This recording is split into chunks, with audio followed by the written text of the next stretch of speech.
কোরআনুল কারীম নাজিল হওয়ার কারণে লাইলাতুল কদরের একটা রাতের মর্যাদা 1000 মাসের চাইতে আমার আল্লাহ তাআলা উত্তম বানিয়ে দিয়েছেন। কোরআন নাজিলের এক রাত ইবাদত করবেন, 83 বছর 4 মাসের চাইতে বেশি সওয়াব দিবেন কে? সুবহানাল্লাহ। শুধু ওই রাত্রে কোরআনুল কারীম নাজিল হয়েছে, এজন্য এক রাত ইবাদত করলে 83 বছর 4 মাসের চাইতে বেশি দেওয়া হবে। কত বেশি এটা আমার আল্লাহই ভালো জানেন। সুবহানাল্লাহ বলেন। প্রাণপ্রিয় ভাইয়ের আমার, যেই কাগজে লেখা হয়েছে, এই কাগজের চাইতে দামি কাগজ দিয়া জমির দলিল বানানো হয়। দলিল যদি রাস্তায় পড়ে থাকে আমি কিন্তু তুলে নিয়ে চুমু খাবো না। আপনার জমির দলিল দিয়ে আমার 1 পয়সাও কোনো লাভ হবে না। কিন্তু কোরআনুল কারীমের একটা আয়াত লেখা কাগজের টুকরা যদি রাস্তায় পড়ে থাকে, বুকে হাত দিয়ে বলুন তোরে মুসলমান, কেউ কি ওই আয়াতে কারিমার উপরে পা দেয়া যাইতে পারে? কোরআনুল কারীমের একটা আয়াত থাকার কারণে ছোট্ট একটা কাগজের টুকরার শান, মান, মর্যাদার মর্তবা যদি বেড়ে যায়, সেই কোরআনুল কারীম যদি আপনার সন্তানের মেমোরিতে ঢুকাইয়া দিতে পারেন, ওই কোরআনুল কারীম যদি আপনার আমার সন্তানের কলিজার মধ্যে সেট আপ করে দিতে পারেন, সে যেখানেই থাকুক না কেন তার নর্মাল জীবনটাকে ভিআইপি জীবন, দামি জীবন বানায়া দিবেন কে? কারণ কোরআন যার সাথে ছোঁয়া লেগেছে, প্রত্যেকটা জিনিসের আল্লাহ ইজ্জত বাড়িয়ে দিয়েছে। এই যে প্লাস্টিকটা, এরকম কত প্লাস্টিক রাস্তায় পড়ে আছে, কিন্তু এই প্লাস্টিকটা কোরআনের সাথে লাগার কারণে এই প্লাস্টিকটা যদি রাস্তায় পড়ে থাকে, বলুন পা দিয়ে কি যাওয়া যাবে? প্রিয় ভাইয়ের আমার, এই কোরআনুল কারীম রেখে পড়া হয় শিমলের কাঠ, রেহেল কাঠ, যার উপরে রেখে কোরআনুল কারীম পড়া হয়, ওই কাঠের উপরে রেখে পড়ার কারণে কাঠটার পর্যন্ত দাম বেড়ে যায়। এই জন্য বাংলার মুসলমানকে আমি বলতে চাই, ও মুসলমান, আজ থেকে 50 বছর আগে আমরা কিন্তু ডিজিটাল স্মার্ট আর আপডেট ছিলাম না, কিন্তু কোরআন তেলাওয়াত করনেওয়ালা ছিলাম, 5 ওয়াক্ত নামাজ পড়নেওয়ালা ছিলাম, নবীর সুন্নতের বিধান মাননেওয়ালা ছিলাম। সেই জন্য ভাঙা ঘরে মাসকালার ডালের তেলানি হয়েছে, একবারই তেলানি যেন গোটা গ্রাম মোহিত করে ছেড়ে দিয়েছে। এত ডিজিটাল, এত স্মার্ট, এত আপডেট ছিলাম না। মূর্খ নানি দাদির বিয়ে হয়েছে, হাফ প্যান্ট পরা নানি দাদিকে নানু দাদুরা বিয়ে করেছে। তখনকার জামানার 500 টাকা নগদ পণ দিয়ে বিয়ে করেছে, যে জামানার 500 টাকা দিয়ে নন্দীগ্রামে 5 বিঘা জমি কিনে পাওয়া গেছে, ঠিক কিনা? 5 বিঘা জমির মূল্য দিয়া যেই নানি দাদিরে বিয়ে করা হলো, ওই নানি দাদির পেটে 12টা 15টা 18টা সন্তান জন্মগ্রহণ করলো। একটা নানি দাদিকেও কসাইখানা নিয়ে পেট চিরে বাচ্চা বের করা দরকার পড়লো।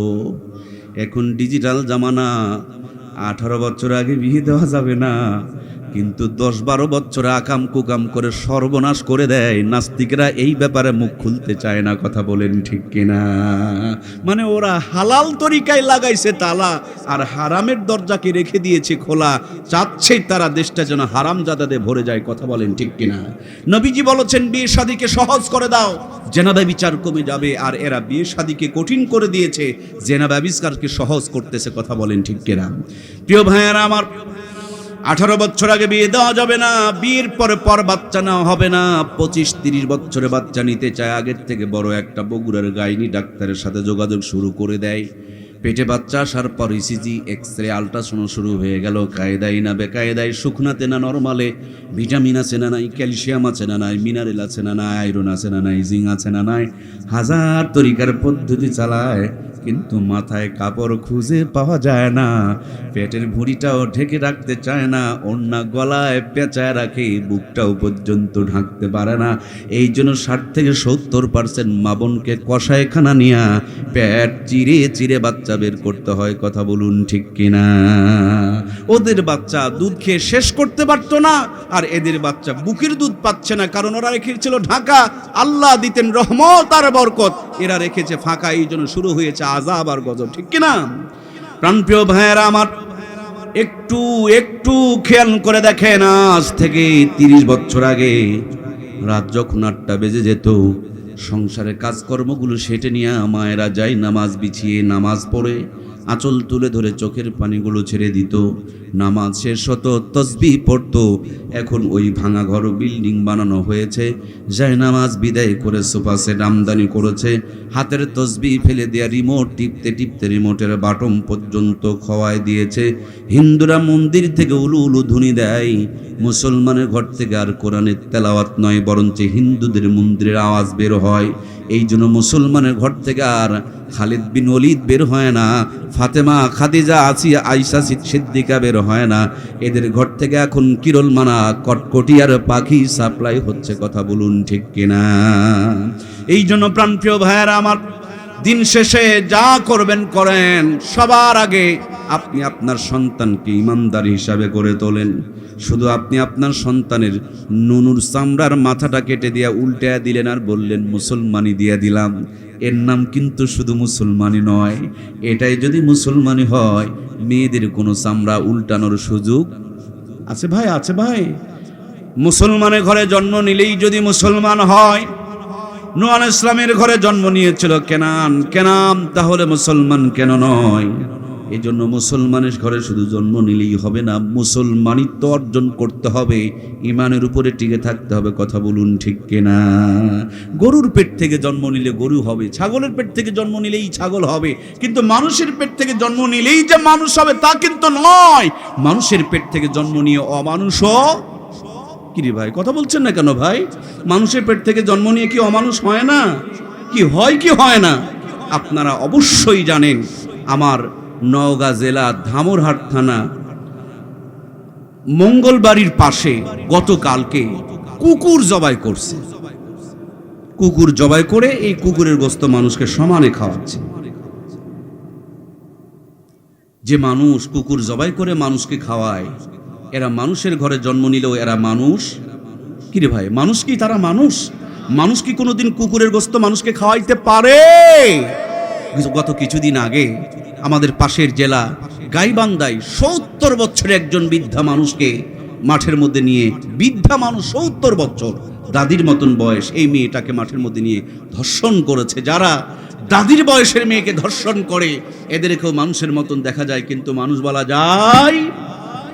আমার বাংলাদেশের 57টা সেনা অফিসারকে যারা নির্মমভাবে মেরে দিল, যারা মারলেন তাদেরকে দেখতে মানুষের মতন দেখা যেত, কিন্তু এতগুলো সেনা অফিসারকে যারা মেরে দিল তাদেরকে কখনো মানুষ বলা যায়? আমার প্রিয় ভাইয়েরা, শাপলা চত্বরে আলেমদেরকে মারা হলো, ওই সময় কেউ প্রতিবাদ করলো না।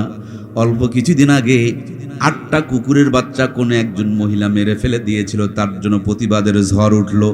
তার মানে কুকুর মরলে যাদের ঝড় ওঠে আর মানুষ মরলে যারা চুপ করে থাকে, এদেরকেও মানুষের মতন দেখা যায়, কিন্তু তাদেরকে মানুষ বলা যায়? বর্তমানে বাংলার জমিনে মানুষের পেটে জন্ম নেওয়া অমানুষের সংখ্যা ব্যাপক পরিমাণ বেড়ে গিয়েছে। এই জন্য মানুষগুলো যেন অমানুষ না হয়, মানুষগুলো যেন সত্যিকারের মানুষ হয়, সেই জন্য মানুষগুলোকে কোরআন সুন্নাহর ডোজ দেওয়ার দরকার আছে না নাই? আজকে সম্ভবত 12টার দিকে আমার ছোট্ট বাচ্চাটার বয়স 12 মাস। তো বেগম গল্প করছেন যে সম্ভবত বললেন, কোন দিন যে বললেন আমার মনে নেই, যে আরো একটা টিকা দেওয়া লাগবে। তা আমি বলতে চাইলাম যে টিকাটা কি 10 বছর বয়সে দিলে হয় না? তো উনি অবশ্যই বলবে না, 10 বছর বয়সে দিলে হবে না। দেখবেন টিকা দেওয়ার পর বাচ্চার গায়ে জ্বর আসে, শরীর নীল হয়ে যায়। আবার অনেক চালাক মা বোন আছে, টিকা কেন্দ্রে যাওয়ার আগে নাপা সিরাপ কিনে নিয়ে যায়, মানে জানে যেটা দিলে পারে জ্বর হবে। তারপরও বাচ্চাকে টিকা দিচ্ছেন কেন? বলে ছোট্টতে যদি টিকা দেওয়া যায়, বড় হলে ওই 6টা রোগ হওয়ার আর সম্ভাবনা। ভাই একটু আমার সাথে কথা বলেন, সম্ভাবনা। আচ্ছা, রোগ থেকে বাঁচানোর জন্য যদি টিকা দিতে পারেন, জাহান্নাম থেকে বাঁচার জন্য কোরআনের শিক্ষা দেওয়ার দরকার আছে না নাই? এই ছোট্ট কথাটা কে কে বুঝেছেন? আল্লাহকে হাত তুলে দেখেন। লিল্লাহে তাকবীর। পুরাপুরি 2টি হাত উত্তোলন করেন, আল্লাহর কোরআনের সাথে হাতগুলো সাক্ষী হয়ে যাক। হাতগুলো এভাবে একটু নাড়া দেন। আর শাহজিম থেকে আমার রব দেখছেন, মদিনা রওজায় আল্লাহর হাবিবকে সম্প্রচার করে দেখানো হচ্ছে। ওগো আল্লাহ, আমরা বুঝেছি রোগ থেকে বাঁচার জন্য যেমন টিকা দিতে হয়, জাহান্নাম থেকে বাঁচার জন্য তেমনি কোরআনের শিক্ষা দিতে হয়। তুমি আমাদের সকলকে কোরআনওয়ালা মুসলমান হওয়ার তৌফিক দান করো, বলুন আমিন। কোরআনের নূর দিয়ে আমাদের দুনিয়া আখিরাতকে আলোকিত বানিয়ে দাও। আমরা পড়ি আমিন।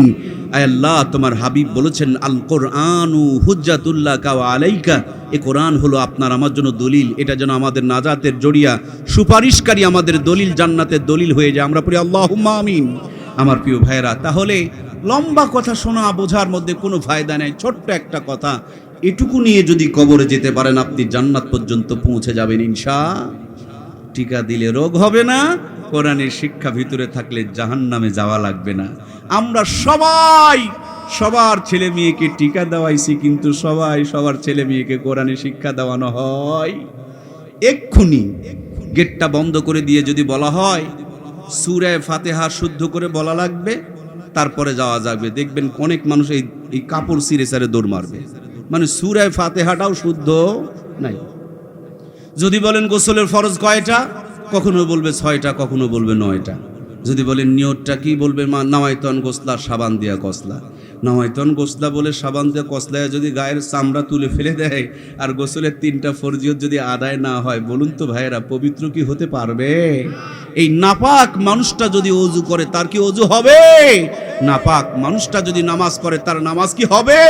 নাপাক মানুষটা কি চাইবে, কি করবে, তার জিন্দেগিতে কি আর আসতে পারে? এই জন্য প্রিয় ভাইয়েরা, ইসলাম জানা, ইসলাম মানা, নবীর সুন্নত তরিকায় চলা, এটা খুবই গুরুত্বপূর্ণ। আপনি বাবা হয়েছেন, মা হয়েছেন, জন্ম দিয়েছেন, মনে করেছেন দায়িত্ব শেষ। নো, একটা সন্তান যখন দুনিয়াতে আগমন করবে, আগমন করার সাথে সাথে বাবা মার জন্য দায়িত্ব, কর্তব্য হলো ডান কানে আজান দাও, বাম কানে একামত দাও। কেন ডান কানে আজান, বাম কানে একামত দিবা? তেলানি দিলে তেলটা যেমন ভেসে থাকে, ডান কানে আজান একামত পড়লে সারা জীবন তার মেমোরিতে ওই আজান আর একামতটা প্রতিধ্বনি হয়ে থাকবে। কেউ তাকে সহজে নাস্তিক বেঈমান বানাতে পারবে না। সুবহানাল্লাহ। আমার প্রাণের ভাইয়ারা, এখন বেশিরভাগ মা বোনদের সন্তানগুলোকে হাসপাতালে নিয়ে সিজার করে বের করা হয়। ব্যস্ততার কারণে আজান একামত দেওয়া যায় না। এই জন্য মুসলমানের ঘরে এখন নাস্তিক আর বেঈমান মার্কার সন্তান পয়দা হয়। কথা বলুন ঠিক কিনা? অল্প কিছুদিন আগে একজন বেয়াদব বললেন, ফজর আজান যখন শুনি মনে হয় বেশ্যা তার খরিদ্দারকে ডাকতেছে। বাংলার জমিনে ঝড় উঠলো, কিন্তু রেজাল্ট আসলো না। পরবর্তীতে চিন্তা করে দেখলাম এত নোংরা কথা মানুষ কেমনে বলতে পারে। হিসাব মিলিয়ে দেখলাম কিছু কিছু সন্তান পতিতালয়ে জন্মগ্রহণ করে, জন্মের পর তো আজান একামত কানে ঢুকে নাই, ঢুকেছে ওই নোংরা আওয়াজ, ওটাই তার মেমোরিতে বাজতেছে আর বুড়া বয়সে মুখ দিয়ে বের হচ্ছে। ঠিক কিনা? আরো একজন কবি বললেন, আমার কাছে আজানের চাইতে কাউয়ার আওয়াজ ভালো লাগে। আমি চিন্তা করলাম এত আওয়াজ থাকতে কাউয়ার আওয়াজের সাথে তুলনা করছে কেন? পরে ভেবে দেখলাম যে অবৈধ সন্তানগুলো জন্মের পর যাদের বাপ মার পরিচয় নয়, তাদেরকে ডাস্টবিনের কিনারে ফেলে দিয়ে আসা হয়, আর নিঃসন্তানীরা তুলে নিয়ে এসে মানুষ করে, পরিচয় দিয়ে বড় করে। ও তো পড়েছিল ডাস্টবিনের কিনারে, কুকিল তো সেখানে যায় নাই, গিয়েছিল কাক, আর ঢুকেছে কাউয়ার আওয়াজ, ওটাই তার মেমোরিতে বাজতেছে। সকাল বেলা যদি আপনি বড় একটা কাঁচা পেঁয়াজ দিয়ে পান্তা খান, দুপুরে বিরিয়ানি খাবেন, বৈকাল বেলা নাস্তা করবেন, সন্ধ্যাবেলা বড় করে ঢিকুর তুলে দেখবেন আপনার পেঁয়াজের গন্ধটাই ভিতর থেকে বের হয়ে আসতেছে। এই জন্য ইমানের বীজ, ইমানের ভিত্তি দিতে হবে, তাহলে এই সন্তান ইমানের উপরে টিকে থাকবে। এই সন্তানকে কেউ সহজে বেঈমান বানাতে পারবে না। এই জন্য ইমানের 1 নম্বর ডোজ, সুন্নতের 1 নম্বর ডোজ হলো জন্মের পর ডান কানে আজান, বাম কানে একামত দাও। আমরা আমাদের সন্তানগুলোকে আজান আর একামতের মাঝে এই মধ্য দিয়ে এই দুনিয়াতে রিসিভ করবো ইনশাআল্লাহ। একটি নামাজ আছে জানাজার নামাজ, যে নামাজের কোনো আজান একামত নাই, এটা জন্মের পরই হয়ে যায়। আল্লাহ তুমি আমাদেরকে ইমানের উপরে টিকে থাকার তৌফিক দাও। আমরা পড়ি আমিন। 2 নম্বরের ডোজটা হলো আপনার সন্তান দুনিয়াতে আসার পর 2 নম্বরের ডোজটা হলো সুন্নতের একটা নাম রেখে দেন। আমাদের সন্তানদের নাম রাখা হয় লালটু, মন্টু, কালটু, বল্টু, ঝুন্টু। এগুলো কোনো মুসলমানের সন্তানের নাম হতে পারে না। সুন্নতের নাম হতে হবে। আল্লাহর কাছে কিছু প্রিয় নাম আছে, নবীর কাছে কিছু পছন্দের নাম আছে। আল্লাহর অনেক প্রিয় নাম, আব্দুল্লাহ, আব্দুর রহমান। হাদিসের মধ্যে এসেছে কিয়ামতের দিন আল্লাহ রাব্বুল আলামিন মরিয়ম বলে ডাক মারবেন, দুনিয়ার যত মরিয়ম আছে সবগুলো উঠে দাঁড়ায় যাবেন। আল্লাহ বলবেন আমি এক মরিয়মকে ডাকলাম, এতগুলো মরিয়ম দাঁড়িয়ে গিয়েছ কেন? মরিয়মেরা বলবে মালিক দুনিয়াতে তুমি ডেকেছিলে, তোমার ডাকে সাথে সাথে সাড়া দিতে পারি নাই, আজকে হাসরের ময়দানে তুমি ডেকেছো, আমি মনে করেছি আমি বান্দিকেই তুমি ডেকেছো, তার জন্য আমি উঠে দাঁড়িয়ে গিয়েছি। আল্লাহ বলবেন ওয়াবতাগু মিন ফাদলিহি ওয়াসিলা, আমি তো আমার বান্দা বান্দিকে জান্নাত দেওয়ার জন্য ওসিলা তালাশ করব। ও মরিয়ম, তোমার মা, তোমার বাবা তোমার নামটাকে যখন রেখেছিল, ঈসার মা মরিয়মের কথা স্মরণ করেই তোমার নামটাকে রেখে দিয়েছিল। যাও যাও, জিন্দেগির অন্য গুনাহগাতাকে বেঁধে রেখে তোমার মা বাবা যেই নেক নিয়তে তোমার নামটা রেখেছিল, ওই ঈসার মা মরিয়মের নামের সাথে মিল করে রাখার কারণে মরিয়ম নামের যত মেয়ে আছে সকলকে মাফ করে দিলাম, হিসাব নিকাশ বেঁধে রেখে তোমাদের জান্নাতের ফয়সালা করে দিলাম। এই জন্য নামটা রাখবেন সুন্নতের নাম। আপনার সন্তানের নাম রাখবেন আব্দুল্লাহ, আপনার সন্তানের নাম রাখবেন আব্দুর রহমান। মায়ে ডাকে আব্দুল্লাহ, বাবাই ডাকে আব্দুল্লাহ, নানা ডাকে আব্দুল্লাহ, হুজুর ডাকে আব্দুল্লাহ, বন্ধুরা ডাকে আব্দুল্লাহ। আব্দুল্লাহ মানেটা কি? আল্লাহর গোলাম, আল্লাহর বান্দা। বারবার একটা মানুষকে টার্গেট করে যখন আব্দুল্লাহ আব্দুল্লাহ বলা হয়, এই শব্দটা ইথার হয়ে থাকে, এমন ভাবে তার উপরে আসর করে, এক সময় আব্দুল্লাহকে আল্লাহ আব্দুল্লাহই বানায় নেয়, আল্লাহর গোলামই বানায় দেয়। এই জন্য নামেরও একটা পাওয়ার আছে, নামের একটা ক্ষমতা আছে, নামেরও একটা প্রভাব রয়েছে। আমাদের সন্তানগুলোর সুন্নতি নাম রাখবো ইনশাআল্লাহ। বন্ধুরা আমার 2 নম্বরে আমল, 3 নম্বরে আমলটা হলো 7 দিনের মাথায় ছেলে সন্তান যদি হয় 2টা ছাগল অথবা বকরি দিয়ে আকিকা করবেন। আর মেয়ে সন্তান যদি হয় তাহলে একটা দিয়ে আকিকা করবেন। আর যদি সমর্থ আপনার না থাকে, ইসলাম আপনার উপরে জুলুম করে নাই। 4 নম্বরে আমলটা হলো, আপনার যদি সমর্থ ভালো থাকে, সন্তানের মাথার চুলগুলো কামায় নেন, ওই চুলগুলোকে ওজন করে সেই পরিমাণ স্বর্ণ অথবা রূপো আল্লাহ রাস্তায় সদকা করে দেন। মাঝারি লেভেলের যদি হন রূপো দিয়ে দিবেন, আর উচ্চ লেভেলের যদি হন স্বর্ণ দিয়ে সাদকা করে দিবেন। সাদকা দিয়া সন্তানের জীবনের সূচনা করবেন, জীবনটাকে নিরাপদ এবং বরকতময় বানায়া দিবেন কে? এরপরে বাচ্চাটা যখন বড় হতে থাকবে, নবীজির জামানায় সাহাবায়ে কিরামদের সন্তান যখন ভূমিষ্ঠ হতো, আল্লাহর নবীর কাছে নিয়ে যাওয়া হতো। রহমাতুল আলামিন জান্নাতি জওয়ান দিয়া আজওয়া খেজুরকে চাবায়া চাবায়া নরম করে বাচ্চাদের মুখের মধ্যে উঠায়া দিতেন। আজকে নবী নাই, নবীর উত্তরসূরি উলামায়ে কেরাম রয়েছেন। ইন্নাল উলামা ওয়ারাসাতুল আম্বিয়া, নিশ্চয় উলামায়ে কেরাম আম্বিয়াদের ওয়ারিস। তাদের কাছে নিয়ে যান, তাদের জোরে হাঁটার ভুল খুঁজবেন না, ধীরে হাঁটার ভুল খুঁজবেন না। আলেম দেখলেই খোঁচা মারবেন না, আলেমদের বিরোধিতা করবেন না। আলেমদের বিরোধিতা করা এটা হলো কুফরি। ফতোয়ার কিতাবে লেখা হয়েছে আলেমদের বিরোধিতা করা এটা হলো কুফরি। আলেমদের যারা বিরোধিতা করে এদের ঈমান হারা হয়ে কবরে যাওয়ার সম্ভাবনা বেশি, এদের কালেমা নসিব হবে না। কারণ নবী তো আর আসবে না, এরা তো নায়েবে নবী। নায়েবে নবীকে যারা অস্বীকার করে, নায়েবে নবীকে যারা খোঁচা মারে, এদের ঈমান নসিব হওয়ার সম্ভাবনা নাই। খুব ভালো করে শুনবেন। কষ্ট নিচ্ছেন নাকি প্রিয় ভাইয়েরা? আপনাদের বুকের উপরে একটা জান্নাতের বাগান ফুটে উঠেছে। আমরা 5 জন ওলামা হজরতের মাথায় পাগড়ি প্রদান করলাম। আমার ছেলের মাথায়, আমার ভাইয়ের মাথায় এরকমভাবে একটা টুপি দেওয়া হোক, রুমাল দেওয়া হোক, পাগড়ি দেওয়া হোক, এটাকে আমরা চাই না? অনেকেই আমরা ছেলে মেয়েকে মাদ্রাসায় দিয়ে আলেম হাফেজ বানাতে চায়, কিন্তু আমাদের ছেলে মেয়েরা আলেম হাফেজ হয় না। কেন হয় না? আমি আপনাদেরকে 2-3টা কথা বলতে চাই। কথাগুলো খুব দামি রে ভাই, এক একটা কথা কোটি কোটি টাকার চাইতে দামি কথা। আপনি ইচ্ছে করলে ডাক্তারের বাবা হতে পারবেন, ইঞ্জিনিয়ারের বাবা হতে পারবেন, কিন্তু ইচ্ছে করলেই হাফেজের বাবা হতে পারবেন না। ইচ্ছে করলেই আপনি আলেমের বাবা হতে পারবেন না। এই হাফেজ আর আলেম হওয়ার জন্য আল্লাহ রহমত প্রাপ্ত ব্যক্তি ছাড়া অন্য কেউ এটা হতে পারবে?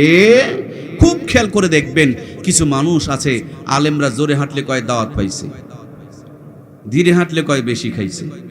আবার হুজুর দেখলে গানে টানও মারে, মনে বড় জালারে পাঞ্জাবিওয়ালা। মোসারু, তাসারু, মদারু, গাঁজারু দেখলে কোনো সমস্যা নাই, খালি হুজুর দেখলেই তার অ্যালার্জি, চুলকানি বেড়ে যায়। আছে না নাই? চার দোকানে বিনা টাকায় কিছু মানুষ চাকরি করে, বিনা টাকায় চাকরি। সারা জীবন খালি আলেম দেখলেই চুলকাবে, খাউজাবে, দেখলেই কেন অ্যালার্জি যেন বেড়ে যাবে। এদের তো এরা কারা? এরা কারা? এদের বাবার সাথে মায়ের বিয়ে তো হুজুররাই পড়ালো। এর জন্মের পর ডান কানে আজান, বাম কানে একামত তো এই হুজুররাই দিল। এক্ষুনি হুজুরদের অপমান করতে করতেও যদি মরে যায়, হুজুর ছাড়া গোসল দেওয়ার কেউ আছে ভাই? আছে?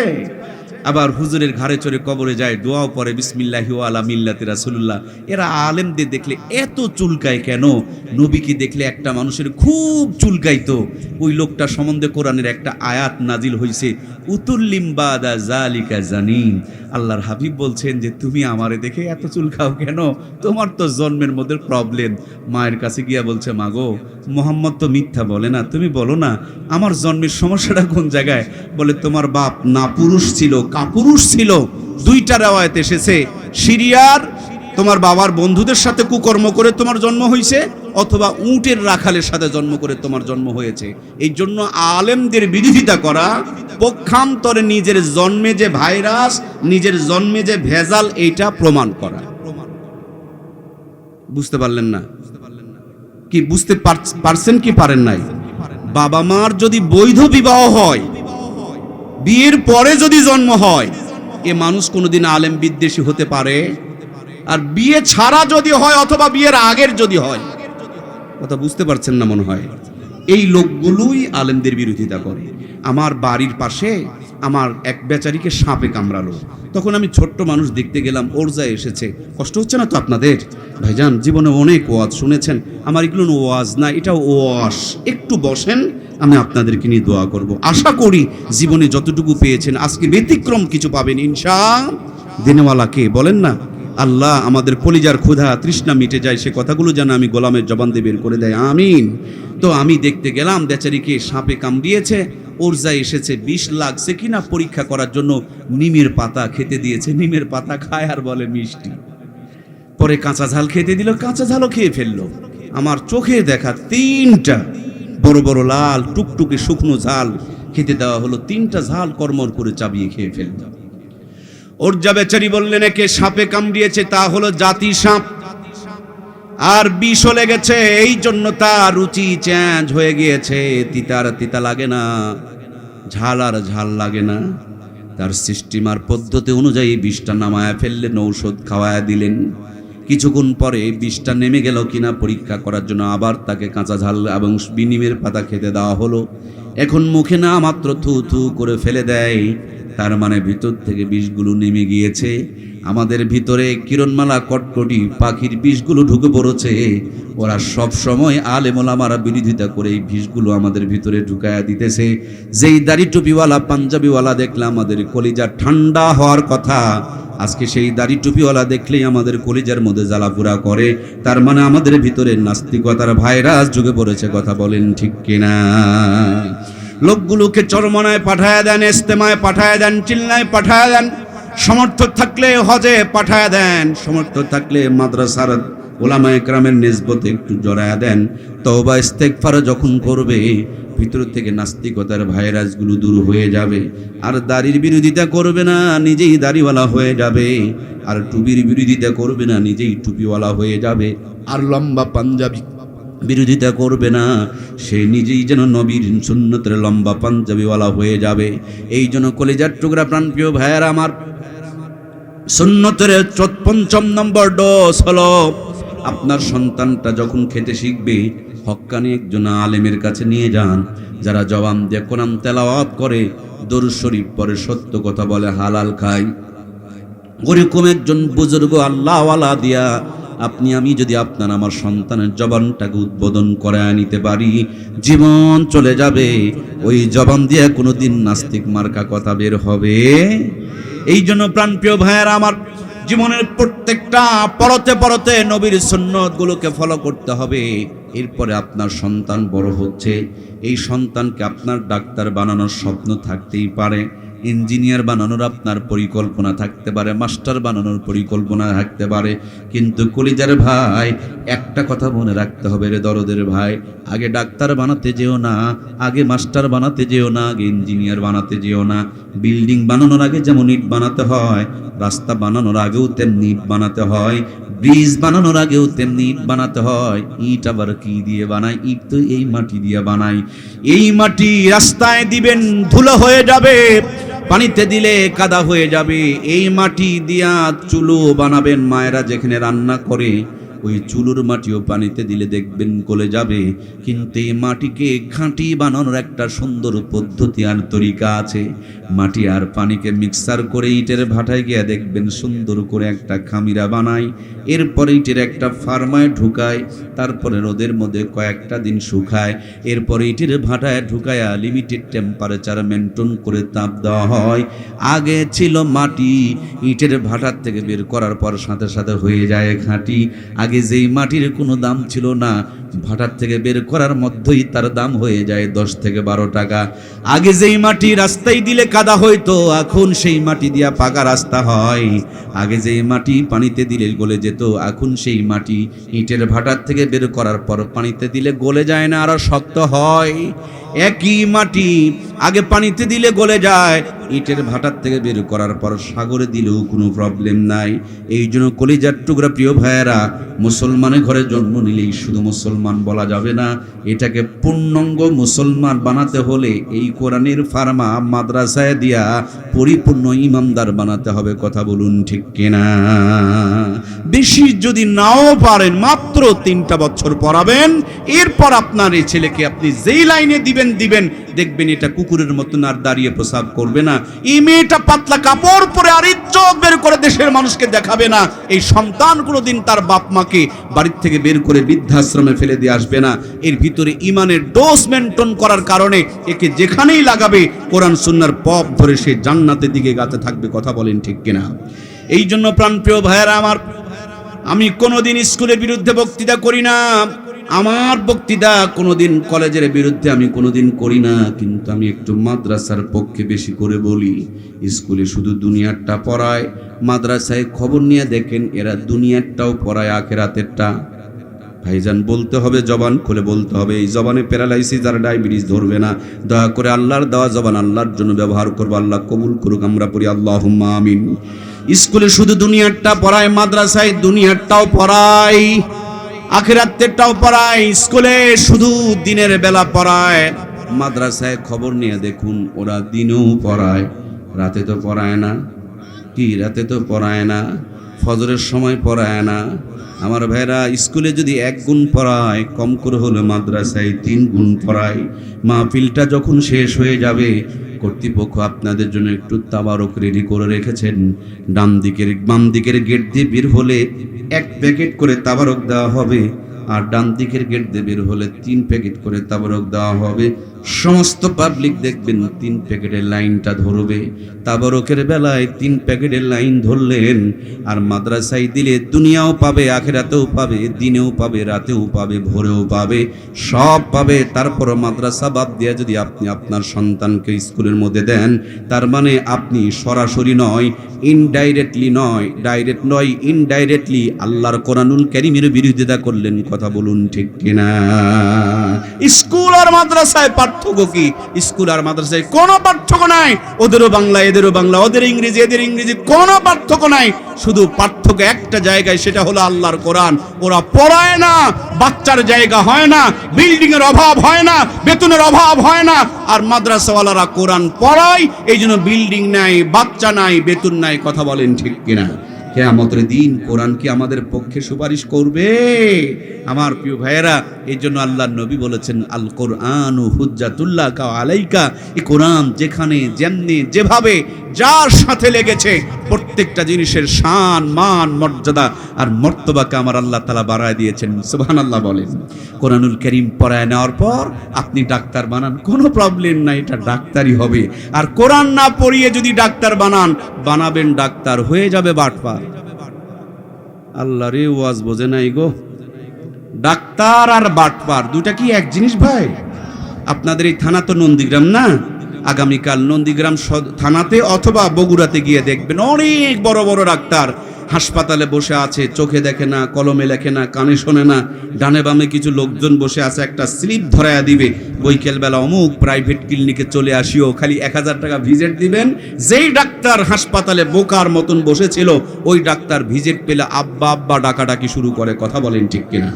আমরা জানি টেম্পারেচার বেড়ে গেলে জ্বর হয়েছে, নাক দিয়ে পানি পড়লে সর্দি দুধ মানে জন্ডিস হয়েছে।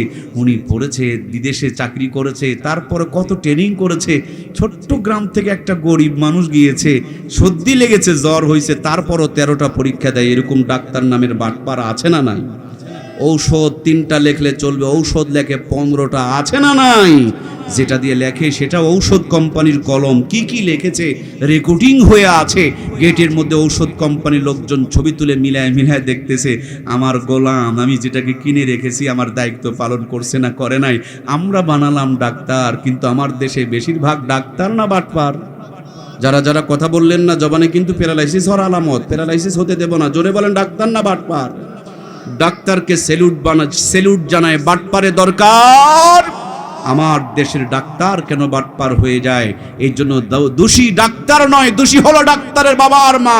ওরা সহজে আগেই ডাক্তার বানাতে গিয়েছে, আগে উচিত ছিল ইমানদার বানিয়ে ডাক্তার বানানোর। কথা বলেন ঠিক কিনা? এই জন্য কিয়ামতের দিন ডাক্তারের বাপ মাকে আল্লাহ ডেকে বলবে, আই বেটা, আগে ডাক্তার বানাইতো গেছস কেন? আগে ইমানদার বানানো দরকার ছিল। ইমানদার বানিয়ে যদি ডাক্তার বানাইতি, তাহলে তোর বেটা ডাক্তারি করতো, বাটপারি করতো না। কথা বলেন ঠিক কিনা?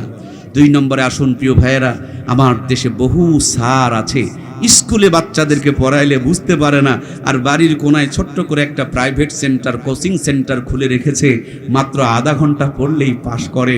স্যারের মাথায় মাল আছে, স্কুলে সাপ্লাই না করে প্রাইভেট বাণিজ্য করে, আর স্কুল থেকে বেতন তুলে তুলে খায়। বুকে হাত দিয়ে বলুন, ওনাদের টাকাগুলোকে হালাল হতে পারে? হারাম টাকা দিয়ে বউকে শাড়ি কিনে দিবেন, আপনাকে পৌঁছ দেয়া দেখাবে না। হারাম টাকা দিয়া সন্তানকে লেখাপড়া করাবেন, এই সন্তান আপনার ভাত কাপড় দিবে না, আপনার সেবা যত্ন করবে না। এই জন্য আমরা স্যার চাই, স্যারের জায়গাতে বাটপারিও চলছে, চিটারিও চলছে। স্যার বানানোর আগে যদি ইমানদার বানাইতে পারতাম, স্কুল ফাঁকি দিয়া প্রাইভেট বাণিজ্য চালু হইতো না, ঠিক কিনা? আমার দেশে বহু ইঞ্জিনিয়ার আছে, রডগুলো বিক্রি করে দেয়, রডের পরিবর্তে বাঁশ ঢুকায় দেয়। ইমানদারের ভিতরে যদি ইমানদার বানিয়ে তাকে ইঞ্জিনিয়ার বানাইতে পারতো, রডগুলো বিক্রি করে দেওয়ার সময় ইমাম তার মেমোরিতে রেড সিগন্যাল দিয়া বলতো, হারাম টাকা দিয়া বিল্ডিং বানাবা, শান্তিতে ঘুমাইতে পারবা না। হারাম টাকা দিয়া বউকে ভালো কাপড় কিনে দিবা, তোমাকে নয় অন্য জায়গাতে পরক্রিয়া করবে। হারাম টাকা দিয়ে সন্তানকে লেখাপড়া করাবা, তোমাকে ভাত কাপড় নয় বিশেষ বয়সে বৃদ্ধাশ্রমে ফেলে আসবে। কথা বলেন ঠিক কিনা? এই জন্য প্রাণপ্রিয় ভাইয়েরা, ইমানের বড় দাম। ইমানদার বানাতে হলে আপনার আমার কলিজার টুকরার সন্তানগুলোকে মাদ্রাসায় ঢুকাইতে হবে, ইমানদার ফার্মায় ঢুকায়া ইমানদার বানাইতে হবে। আল্লাহ নবী বলেছেন, কিয়ামতের পূর্বে এমন সময় আসবে, সকালবেলা মানুষ বাড়ির থেকে ঈমান নিয়ে বের হবে, সন্ধ্যাবেলা বেঈমান হয়ে ফিরবে।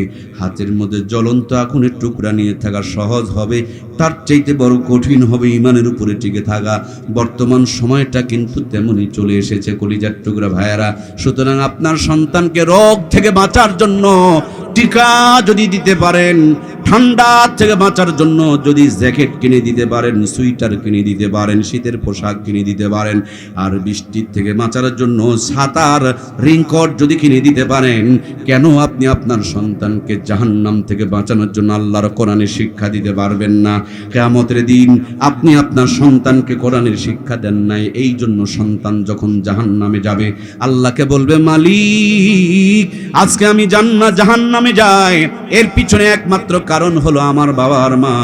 তারা আমাকে রোগ থেকে বাঁচার জন্য টিকা দিয়েছে, শীত থেকে বাঁচার জন্য শীতের পোশাক কিনে দিয়েছে, বৃষ্টির পানি যেন ভিতরে ঢুকতে না পারে তার জন্য রেইনকোট আর ছাতার ব্যবস্থা করে দিয়েছে।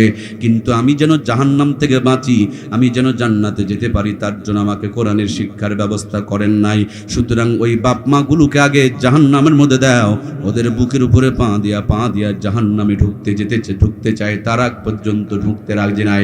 পক্ষান্তরে আপনার সন্তানকে যদি আপনি কোরআনওয়ালা বানাইতে পারেন, আজকে যেমন হাফেজে কোরআন ওলামা হযরতদের মাথায় টুপি দেওয়া হলো, সেই দিন হাফেজে কোরআন আর আলেম ওলামার বাবা মাথায় এমন এক নূরের তাজ পরিয়ে দেওয়া হবে, যার আলোটা সূর্যের আলোর চাইতে দ্বিগুণ হবে। এই জন্য প্রাণপ্রিয় ভাইয়েরা আমার, আমরা আমাদের প্রিয় সন্তানগুলোকে কোরআনওয়ালা বানাবো। আমি এত ওয়াজ করলাম, তারপরে দেখবেন কালকে আবার অনেকে স্কুলের দিকেই নিয়ে যাবে, মাদ্রাসায় আসবে না। তার মানে উনি হিসাব করেছে, মনে মনে ভেবেছে মাদ্রাসায় পড়লে মনে হয় ভাত পাবে না। আমি বলি ভালো করে পড়ায়া দেখুন, ভাত খাবে না, বিরিয়ানি খেয়ে শেষ করতে পারবে না, ঠিক কিনা? আমি এক অধম একজন রাজমিস্ত্রির সন্তান। আমার গ্রামও আপনাদের গ্রামের মতন এখনো মাটির রাস্তা আছে। আলহামদুলিল্লাহ, আগামী বুধবারে আমাদেরও এরকম একটা মাদ্রাসা আছে, ছাদ ঢালাইয়ের ব্যবস্থা হচ্ছে ইনশাআল্লাহ। আমার কলিজার টুকরা প্রিয় ভাইয়েরা, আমি যেখান থেকে ফিল করি, যেখান থেকে অনুভব করি, তা হলো এই কোরআনুল কারীমের ছোঁয়া যারা পেয়েছে, সে যেখানেই থাকুক আল্লাহ তাদের জীবনকে বরকতময় বানিয়ে দিয়েছেন, সুবহানাল্লাহ। আমরা জীবনে কত খেলা দেখেছি। কয়েকদিন আগে এই যে আপনার বিএনপি আর জামাতের নির্বাচনের খেলা দেখলাম, সামনে আবার আর্জেন্টিনা ব্রাজিল মেসি আর নেইমারের ফুটবল খেলা দেখব। আর আগে তো দেখতেছিলাম খেলা হবে, তারাও তো খুঁজে পাওয়া যাচ্ছে না। জীবনের সাপের খেলা, বাঘের খেলা, বানর খেলা, বহুত খেলা দেখলেন। আজকে যদি 5 মিনিটের ভিতরে আপনাদেরকে একটু জান্নাত আর জাহান্নামের খেলা দেখানো হয়, কষ্ট হবে কি ভাই? জান্নাত আর জাহান্নামের খেলা চমৎকার খেলা। যে জান্নাতের স্বপ্ন দেখছেন, যে জাহান্নাম থেকে বাঁচার প্রার্থনা করছেন, এই জান্নাত আর জাহান্নামের খেলা দেখতে হলে আপনাকে 2টা প্লেয়ার দিতে হবে। 1 নম্বরে আমাকে একটা প্লেয়ার দিবেন, 1 নম্বর। তার মানে 1 নম্বর প্লেয়ারকে তৈরি করেছেন আল্লাহ, সে কখনো আল্লাহর হুকুমের বিরুদ্ধে যেতে পারে? 1 নম্বর প্লেয়ার কি জমিরাল ঠেলতে পারে ভাই? 1 নম্বর প্লেয়ার কখনো কিরণমালা কটকটি পাখির ভক্ত হতে পারে না। 1 নম্বর প্লেয়ার বেনামাজি হতে পারে না। 1 নম্বর প্লেয়ার গ্রামীণ ব্যাংক ঠেঙ্গা মারা আসা সবুজ সঙ্গে বউ বন্ধক থেকে টাকা তুলতে পারে না। বর্তমান জামানায় 1 নম্বর প্লেয়ারের অভাব আছে না নাই? 1 নম্বর প্লেয়ার আছে বলেই কিন্তু আল্লাহ দুনিয়াটা টিকায় রাখছে। আল্লাহর হাবিব বলেছেন, লা তাকুমু সাআ হাত্তা ইয়াকুলা রাজুলু আল্লাহু আল্লাহ। আল্লাহ ততক্ষণ পর্যন্ত দুনিয়াটা কিয়ামত করাবে না যতক্ষণ পর্যন্ত একজন ব্যক্তিও আল্লাহ বলনেওয়ালা থাকবে। আল্লাহ বলনেওয়ালা আছে বলেই দুনিয়াটা আল্লাহ টিকায় রাখছে। আল্লাহ বেশি বেশি করে আমাদেরকে তাকে ডাকার তৌফিক দান করুক, জোরে বলি আমিন। সম্মানিত প্রাণের ভাইয়ের আমার, 2 নম্বরে আরেকটা প্লেয়ার দিতে হবে, কিন্তু বর্তমান জামানায় 2 নম্বর প্লেয়ারের কোনো অভাব আছে নাকি? ডান দিক দিয়ে খায়, বাম দিক দিয়ে খায়, ভাইয়েরটাও খায়, বোনেরটাও খায়, চুরি করেও খায়, ভাটপাড়ি করেও খায়, নর্মাল পাবলিক তো খায়। আমাদের নওগাঁ এলাকায় বহুত নেতা আছে, এরা রড খায়, সিমেন্ট খায়, ইট খায়, বালু খায়, খোয়া খায়, পাথর খায়, টিন খায়। সরকারি যদি বাথরুম আসে, টয়লেট আসে, পায়খানা আসে, এইটারও কোনো রিহাই। মন খারাপ করলেন ভাই? আমি আপনাদের এলাকার কাউকে চিনি না, সুতরাং এই এলাকার কথাই বলছি না, আমি আমার এলাকার কথা বলছি। এত খাওয়ার যন্ত্রণায় সারের পেটের ভুঁড়ি বেড়ে যায়, কিন্তু খবর নিয়ে দেখেন 2 রুটির উপরে খাওয়ার ক্ষমতা। বুঝতে কি পাচ্ছেন? খায় করে, কিন্তু ভুঁড়ি বেড়ে গিয়েছে, খাওয়ার ক্ষমতা নেই। প্রাণের ভাইয়ারা আমার, 2টা রুটি যদি খায়, তাও দেখবেন পেটের মধ্যে ভুডুর বাটুর শব্দ শুরু হয়ে যায়। তখন গ্যাসের বুড়িরে আবার সার্জেল খুঁজে বেড়ায়। আমার কলিজার টুকরা ভাইয়েরা, বড় বড় বিল্ডিং যারা বানিয়েছে, হালাল টাকা বানালে কোনো আমার সমস্যা নাই, কিন্তু হারাম টাকা দিয়ে যদি বানায়, খবর নিয়ে দেখবেন ওদের সব আছে মগর শান্তি। 2 নম্বর প্লেয়ারের নাম বলার দরকার নাই। এখান থেকে সম্প্রচার দেওয়া নাই। অনেক মাহফিলে দেখবেন সম্প্রচার করে মেয়েদের প্যান্ডেলে দেখানো হয়। এই ক্যামেরাগুলোকে বলা হয় সিসি ক্যামেরা। 1 নম্বর প্লেয়ার হালাল খোরের ঘরে একটা সিসি ক্যামেরা লাগান, 2 নম্বর প্লেয়ারের 20 তলা বিল্ডিং ঘরে আর একটা সিসি ক্যামেরা লাগান। এই মাঠের মধ্যে সংযোগ দিয়ে একটু তামাশা দেখতে শুরু করে দেখবেন জান্নাতে ঢোকা লাগবে না, জাহান্নামে যাওয়া লাগবে না। দুনিয়ার মধ্যে নগদের উপরে জান্নাত আর জাহান্নামের খেলা চলছে, কথা বলুন ঠিক কিনা? 1 নম্বর প্লেয়ারের কিচ্ছু নাই, টিভি নাই, ফ্রিজ নাই, এসি নাই, কম্বল নাই, খেতা নাই, কিচ্ছু নাই, কিন্তু আলু ভর্তা দিয়ে যদি পায়, চোখের পলকে 4 প্লেট মেরে দেয়। ভাই আল্লাহ রে, সুবহানাল্লাহ বলেন। আরে ভাই, হারামখোরের কি 4 প্লেট খাওয়ার ক্ষমতা আছে ভাই? জোর করে যদি খায়, হজম করার বুদ্ধি।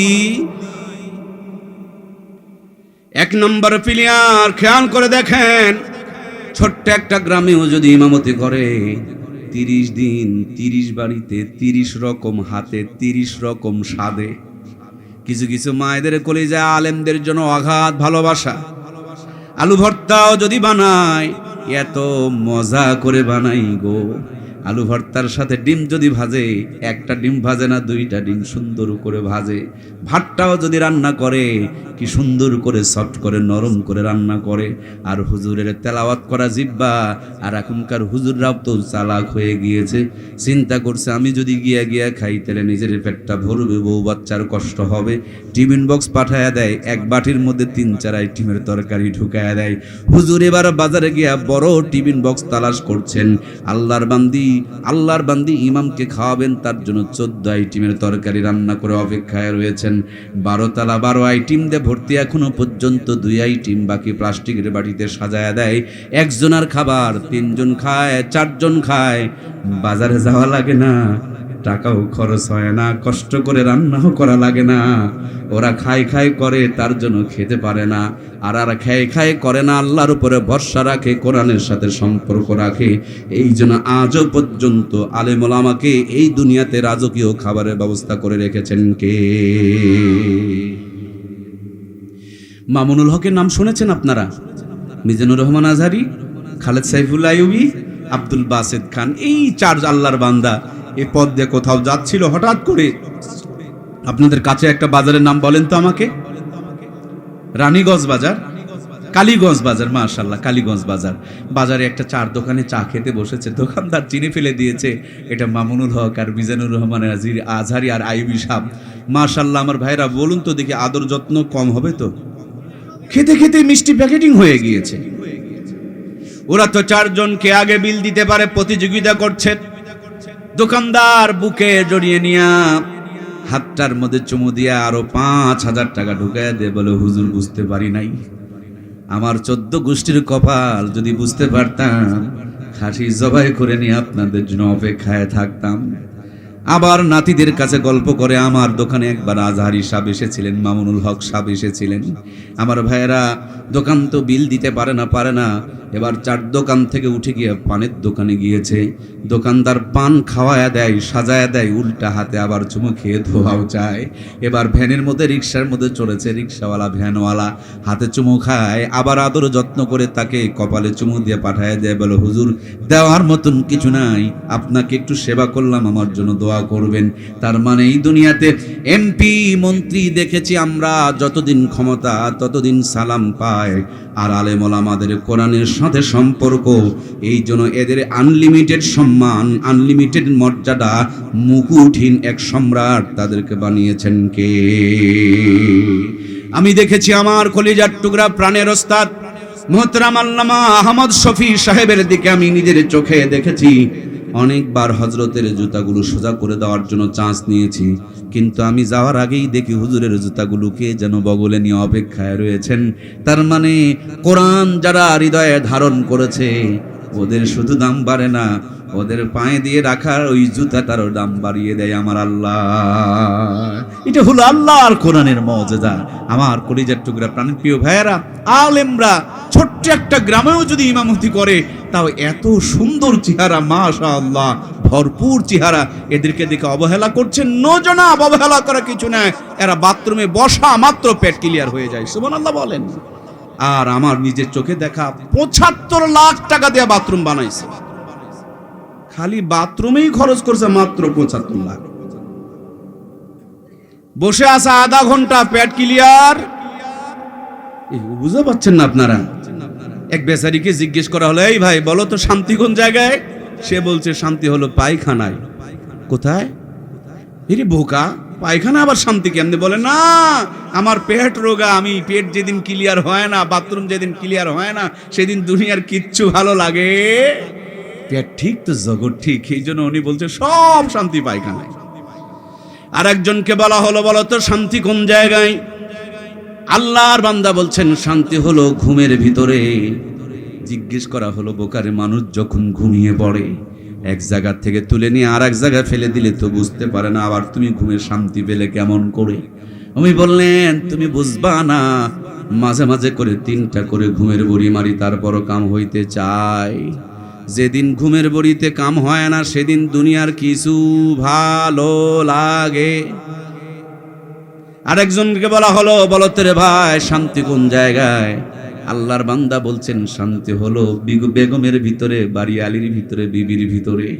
যেদিন আমি 150 টাকার বাজার করে বাড়িতে ঢুকি, সালাম দেওয়া মাত্র বউ মুচকি হাসি দিয়ে হাত থেকে ব্যাগটা নিয়ে আলু ভর্তা মুখে তুলে তুলে খাওয়ায়, আমার মন বলে আমি বাড়িতে ঢুকি নাই, মনে হয় জান্নাতে ঢুকে পড়েছি। আর যেদিন বাড়িতে যাওয়া মাত্র বউ একবারে খেঁকিয়ে কুকুরের মতন খাউ খাউ করে ধরে, মনে হয় বাড়িতে নয় জাহান্নামে মনে হয় ঢুকতেছি, ঠিক কিনা?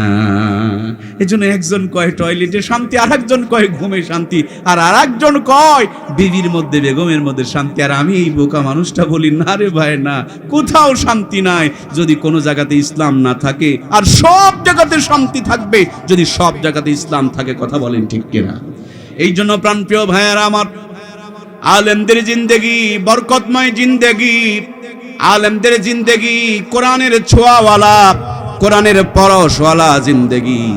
আর হারামখোরের জিন্দেগি এটা আযাব আর গজবওয়ালা জিন্দেগি। রাতের 9টায় 6 লাখ টাকা নিয়া লম্বা একটা আগরবাতি টানতে টানতে বাড়িতে যায়। আগরবাতি কি চিনেন ভাই? যে যত বড় লোক তার আগরবাতির দাম তত বেশি চিকন এবং লম্বা।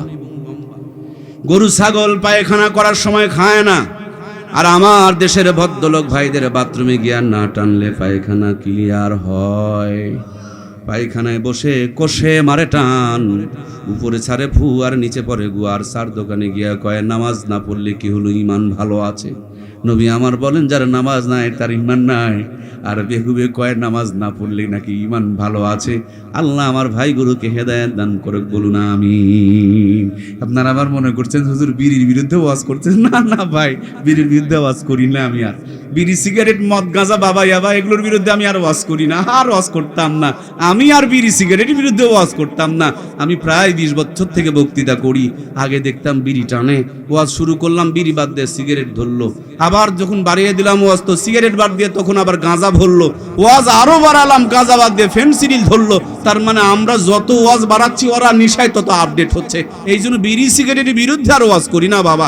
জাতি যেহেতু খাই, পারলে বিড়ি খাওয়ার পক্ষে আরো ওয়াজ করতে চাই। বিড়িখোর ভাইরা এখন চিন্তা করতেছে যে যাক অনেকদিন পরে হলো আমাদের পক্ষের একটা বক্তা পাওয়া গেছে। বিড়ি সিগারেট মদ গাঁজা বাবা ইয়াবা যারা খায়, আমি খুব খুঁজে খুঁজে গবেষণা করে তাদের জন্য 3টা উপকার 3টা লাভের কথা খুঁজে খুঁজে বের করছি। বলবো কি ভাই? দু একজন যদি বিড়িখোর থাকে তখন আমাকে বলবে যে এটা স্বার্থপর হুজুর, খালি ভালো মানুষের ওয়াজ করলো, আমাদের জন্য কিছু বললো না। এই জন্য ভাইদের জন্য দু একটা কথা বলার দরকার, মাঝে মাঝে বলার দরকার নয় ভাই। যেহেতু বেচারিরা খায়, হাই রে হাই। আমার বাড়ির পাশের এক এলাকায় ব্রিজের পাশে এক বেচারি দেখতেছি, বুড়ো মানুষ, সব মোজদারি পেকে গিয়েছে। আল্লাহর বান্দা বিড়ি টানতেছে আর দুধ বিক্রি করতেছে। বিক্রি করে দুধ আর খায় বিড়ি। এই দুধ বিক্রি করা হলে আমার মনে হয় আবার আর এক প্যাকেট কিনে নিয়ে দুধ বিক্রি করে বিড়ি টানতে টানতে বাড়িতে যাবে।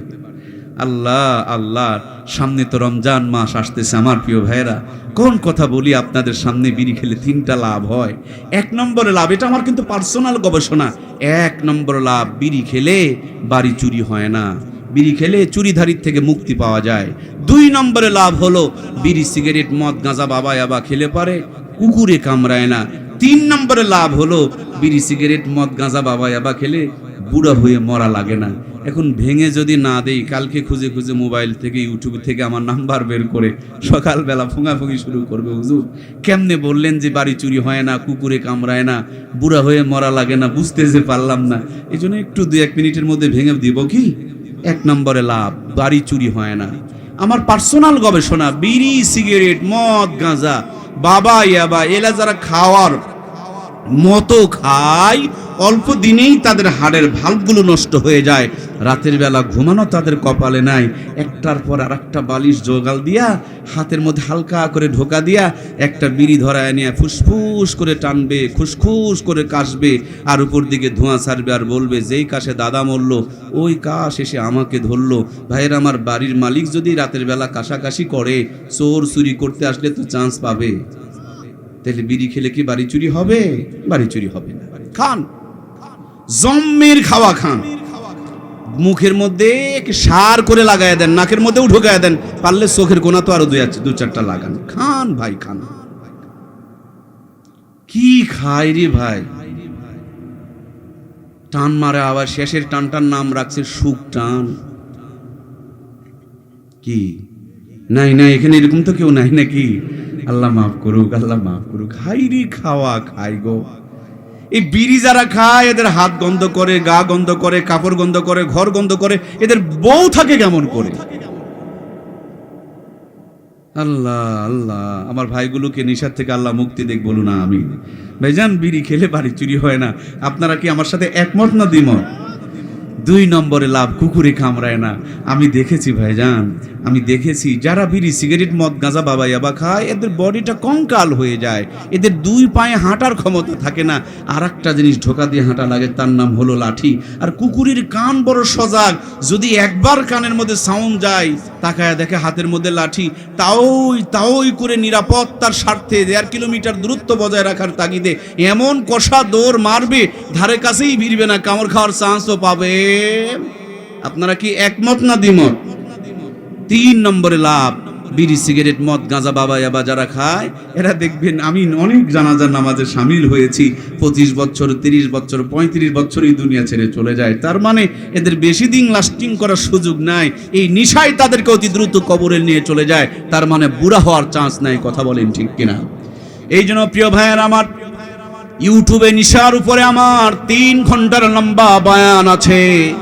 বাংলার জমিনে যতগুলো অপকর্ম হয় তার 1 নম্বরের কারণ হলো এই নিশার টাকা। বাপ মায়ের টাকা পাঠাতো, লেখাপড়া বাদ দিয়া মানুষের মেয়ের পিছনে খরচ করতো, আর নেশা কিনে কিনে খেত। লেখাপড়া ভালো নয়, চাকরি পায় না, মেয়েটা অন্য জায়গাতে বিয়ে হয়ে যায়। নেশাখোর যে নিজের জীবনের দাম বোঝে না, ওই নেশাখোরকে কিন্তু কোনো চালাক মেয়ে বিয়ে করবে না। তখন তারা বিরহের গান গায়, এই দুনিয়াতে মন বোঝার চাইতে ভুল বোঝার মানুষ বেশি। ও যে ভুল বুঝে নেশা খায়, সেই ভুলটা কিন্তু বুঝতে পারে নাই। আমার প্রাণপ্রিয় ভাইয়েরা, শেষের বেলা বান্ধবী নাই, চাকরি নাই, টাকা নাই, তখন 2 বোতল ফেন্সিডিলের লোভে মানুষকে খুন করে ফেলে দেয়। কথা বলেন ঠিক কিনা? সম্মানিত প্রাণপ্রিয় ভাইয়েরা আমার, রাতের 9টায় 6 লাখ টাকা নিয়ে লম্বা একটা আগরবাতি টানতে টানতে বাড়িতে যায়। গেটের মধ্যে গিয়ে কলিং বেলে চাপ দেয়, কাজের মেয়ে দরজা খুলে দেয়। বউ তার কটকটির সিরিয়াল দেখতেছে, স্বামী ঢুকলো না ছাগল ঢুকলো দেখার মতন টাইম নাই। টেবিলে বসে কাপড় চুপড় খুলে টাকাগুলো বালুসের নিচে রেখে দিয়ে খাবার টেবিলে গিয়েছে। বিবির হাতে রান্না কপালে জোটে না। হারামখোরদের কথা বলছি, 2 নম্বর প্লেয়ারের কথা বলছি। কাজের মেয়ে যেই হাত দিয়ে নাক পরিষ্কার করেছে, ওই হাত দিয়ে রুটি বানায়া টেবিলে রেখে দিয়েছে। খাবার টেবিলে গিয়া বুড়া আঙ্গুল দেয়া ছিঁড়ে ছিঁড়ে পেটের মধ্যে জোর করে করে ঢুকায়া দেয়। পেটে ঢুকতে এদের যুদ্ধ শুরু হয়ে যায়। তখন গ্যাসের বুড়িরে আবার সার্জেল খুঁজে বেড়ায়। ঘর ডেকোরেশন করেছেন, 2 কোটি টাকা খরচ করে বইয়ের হাতে আইফোন কিনে দিয়েছে, ওয়াইফাইয়ের নেটওয়ার্ক লাগায় দিয়েছে, কিন্তু কপাল বড় ফাটা, কোরআন সুন্নাহর সাথে সম্পর্ক নাই। স্বামী এক ঘরে ঘুমায়, বউ আর এক ঘরে ঘুমায়, মোবাইল থেকে কিরিং কিরিং শব্দ বের হয়, তার মানে পরক্রিয়া করে। এটা এমন একটা যন্ত্রণা, কওয়া যায় না, সহজ যায় না।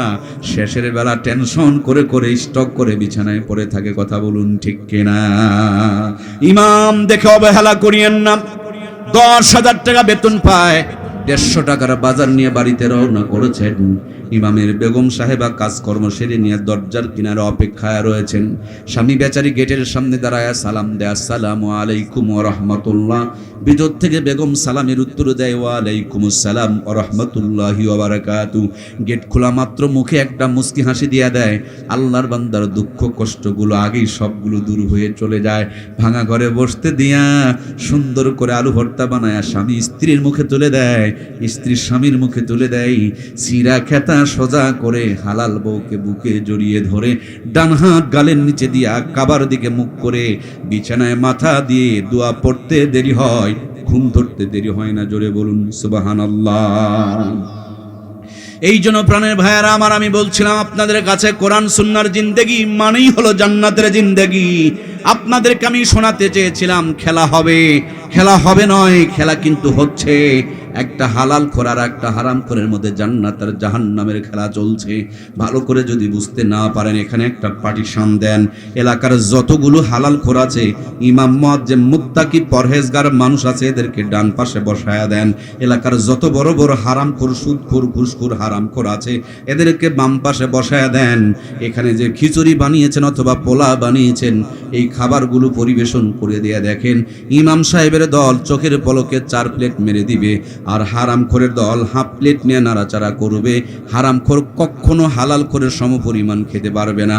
ঘুমানোর প্রতিযোগিতা দিয়া দেখেন, হালাল খোররা ডান হাত গালের নিচে দিয়া কাবার দিকে মুখ করে দোয়াটা পড়তে দেরি হবে, ঘুম ধরতে দেরি হবে না। আর হারামখোরের খবর নিয়ে দেখেন, 10 তলা বিল্ডিং এ শুয়ে আছে, সব বিদেশি আসবাবপত্র 3টা করে ঘুমের বুড়ি মারে, তারপরও কাম হইতে চায় না। বিয়ে করেছে 12 বছর আগে, বালিশের নিচে হামদর্দার হারবারের ঔষধ, বড় বড় মস, মনে হয় বিশাল বড় মরদ, কিন্তু আব্বা ডাক কপালে জোটে না। আর ইমামদের দিকে তাকায় দেখেন, কম করে হলো বাড়িতে 1 গন্ডা আব্বা আব্বা ডাকাডাকির ব্যবস্থা করে রেখেছেন কে? এই জন্য প্রাণপ্রিয় ভাইয়ারা আমার, পরিষ্কার মেসেজ হলো, জাতি কোরআনের সাথে যদি থাকেন, যেখানেই থাকুন না কেন, আপনার জীবনকে আমার আল্লাহ তাআলা নিরাপদ এবং বরকতময় বানায়া দিবে। অল্প কিছুদিন আগে উত্তরবঙ্গের একটা জেলা আছে, নাম হলো কুড়িগ্রাম, বড় একটা বন্যা এসেছিল। ওলামা ইকরামের পক্ষ থেকে আমরা ত্রাণ দিতে গিয়েছিলাম। ফেরার সময় একটা ব্রিজ অতিক্রম করব, ওই ব্রিজটার নাম হলো ধরলা ব্রিজ। ধরলা নদীর উপর দিয়ে ব্রিজটা রয়েছে। ব্রিজে ওঠার সময় শুনতে পেলাম এখানে ঘুঘু মুন্সির কবর আছে। আমি আমার বন্ধুদেরকে বললাম, চলুন কবরটা জিয়ারত করে আসি। গিয়ে দেখলাম এরকম সুন্দর এক বিশাল মাদ্রাসা, গুনগুন গুনগুন করে কোরআনের তেলাওয়াত চলছে। মাঝখানে সুন্দর একটা মাঠ, মাঠের পূর্ব পাশে ফুলের গাছের নিচে আল্লাহর ওলির কবর। কবরের পাশে দাঁড়ায়া সূরা ফাতিহা, সূরা ইখলাস, দরুদ শরীফ পড়ে চোখ বন্ধ করে লম্বা টাইম ধরে মোনাজাত করলাম। মোনাজাতের শেষে চোখ থেকে পানিগুলো ঝরছিল, আর বড় বড় করে নিঃশ্বাস টানতেছিলাম। মনে হয় নিঃশ্বাসের ভিতরে কবর থেকে জান্নাতের সুঘ্রাণ পাওয়া যাইতেছে। মোনাজাত শেষ করে ব্রিজের পাশে এসে চার দোকানে বসে চা পান করছিলাম, এমন মুহূর্তে একজন মুরব্বীকে দেখতে পেলাম। জিজ্ঞেস করলাম, বাবা যে আপনার বাড়ি কে এলাকায়? মুরব্বী বললেন, হ্যাঁ। আমি বললাম, আপনি কি ঘুঘু মুন্সির ঘটনাটা আমারে শোনাইতে পারেন? তিনি বললেন, কেন পারবো না, তিনি তো আমাদের একজন বন্ধু বান্ধব ছিলেন। আসলে তো ওনার নাম ঘুঘু মুন্সি ছিল না, তেনার নাম ছিল মাওলানা বশির উদ্দিন। তিনি ছিলেন চরমনার মুরিদ। তিনি যখন কোরআনুল কারীম তেলাওয়াত করতেন, মাথাটাকে নড়াচড়া করতেন আর কোরআনুল কারীম তেলাওয়াত করতেন। এই জন্য বন্ধু বান্ধব তাকে আদর করে, মহাব্বত করে, ভালোবেসে ঘুঘু মুন্সি বলে ডাকতেন। সেখান থেকে তিনি ঘুঘু মুন্সি বলে প্রতিষ্ঠিত হয়ে গেলেন। এই ঘুঘু মুন্সি আল্লাহর ডাকে সাড়া দিয়ে দুনিয়া থেকে বিদায় নিয়ে চলে গেলেন। আমরা নদীর পাশে কবরস্থানে তারা কবর দিয়ে দিলাম। কালের বিবর্তনে নদীর একুল ভাঙে অকুল গড়ে, এই করতে গিয়ে নদীর ভাঙনে ভাঙতে ভাঙতে কবরটা যখন ভাঙতে শুরু করলো, হঠাৎ রাখালেরা খবর দিলেন একটা কবর থেকে লাশ বের হয়েছে। এখনই যদি লাশটাকে আমরা তুলতে না পারি, লাশটা নদীর পানিতে ভেসে যাবে। ছুটাছুটি করে গিয়ে আমরা কবর থেকে লাশটা উত্তোলন করলাম। মুখের থেকে কাফনের কাপড়টা সরায়া দেখি, প্রায় 32 বছর আগে আমাদের যেই বন্ধু ঘুঘু মুন্সিকে এই কবরস্থানে কবর দিয়েছিলাম, এটাই তার লাশ। একটা পশম পর্যন্ত নষ্ট হয় নাই, পুরা শরীরটা টসটসা তরুতাজা রয়ে গেছে। এই কোরআনওয়ালারা যেখানেই থাকবে, আল্লাহ তার জীবনকে নিরাপদ বানায় দেবেন, তার জীবনকে বরকতময় বানায় দিবেন। এই কোরআনুল কারীমওয়ালা ভাঙা ঘরে থাকলে সেখানে আল্লাহর পক্ষ থেকে রহমত নাজিল হবে। আলু ভর্তা দিয়ে যদি খেতে শুরু করে দেয়, আল্লাহ তার মধ্যে জান্নাতের স্বাদ ঢুকায়া দিবে। সিরা খেতার মধ্যে যদি মাথাটা লাগায়া দেয়, ওখানেও আল্লাহ তাআলা তাকে জান্নাতের ঘুম পাড়ায়া দিবে। এই কোরআনওয়ালারা যদি কবরে চলে যায়, আল্লাহর নবী বলেন কোরআনুল কারীম মাথার সামনে দাঁড়ায় যাবে, কিয়ামত পর্যন্ত কবরে তারা জান্নাতের ঘুম পাড়ায়া দিবে। বন্ধুরা আমার, দুনিয়াতে মানুষ হলো তিন প্রকার, নরমাল, ভিআইপি আর ভিভিআইপি। নরমাল মানুষগুলো বাস ট্রাকে চড়ে ঢাকায় যায়, আর ভিআইপি মানুষগুলো প্রাইভেট গাড়িতে ঘুরে বেড়ায়, আর ভিভিআইপি মানুষেরা কিন্তু হেলিকপ্টারে চড়ে ঘুরে বেড়ায়। কিছুদিন আগে আমাদের সাবেক প্রধানমন্ত্রী তিনি ওই যে দাদুবাড়ি ইন্ডিয়াতে চলে গিয়েছে, হেলিকপ্টারে চড়ে, এদেরকে ভিভিআইপি বলে। প্রিয় ভাইয়ারা আমার, কোরআনওয়ালারা তেমনি ভাবে ভিভিআইপি, এরা যেখানেই থাকুক স্পেশাল মর্যাদা আল্লাহ তাদের উপরে দিয়ে রেখেছেন। আপনি আমি মনে করি আলু ভর্তায় স্বাদ, আপনি আমি মনে করি মাছের স্বাদ, আপনি আমি মনে করি গোস্তের মধ্যে স্বাদ, আপনি আমি মনে করি খাসির কলিজায় স্বাদ। আমি বলি না না, যেদিন পেট ভালো থাকবে, যেদিন জিহ্বা ভালো থাকবে, সেদিন দেখবেন আলু ভর্তা দিয়ে 4 প্লেট উঠে যাবে। আর যেদিন পেটটা খারাপ হবে, সেদিন বিরিয়ানিটাকেও সরায় রাখবে। কথা বলেন ঠিক কিনা?